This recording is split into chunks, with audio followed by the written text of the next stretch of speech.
ہمارے اس معاشرے میں کئی برائیاں اس قدر عام ہو جاتی ہیں،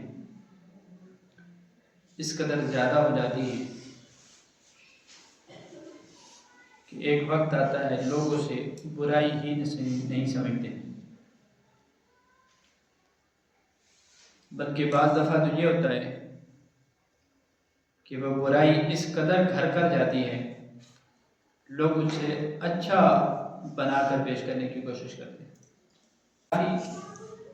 جھوٹ، دھوکہ دہی، فراڈ کرنا، دوسرے کو دھوکہ دے کر اپنا کاروبار چمکانا، اسلام میں کہیں بھی اس چیز کی گنجائش نہیں ہے۔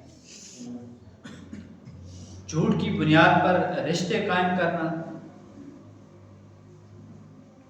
اور جب جھوٹ پکڑا جائے تو پھر اسے کہنا یہ چھوٹا موٹا جھوٹ چلتا رہتا ہے، ایسی تو کوئی بات نہیں ہے۔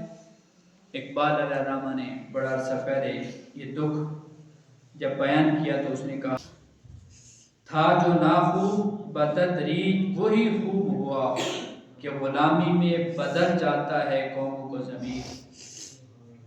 جو نامناسب تھا، ناخوب تھا، وقت آیا اسی کو خوب بنا دیا ہے، اسی کو اچھا بنا دیا ہے۔ اقبال علیہ الرحمہ فرماتے ہیں اسی لیے غلام قوموں کی ضمیر بدل جاتی ہے۔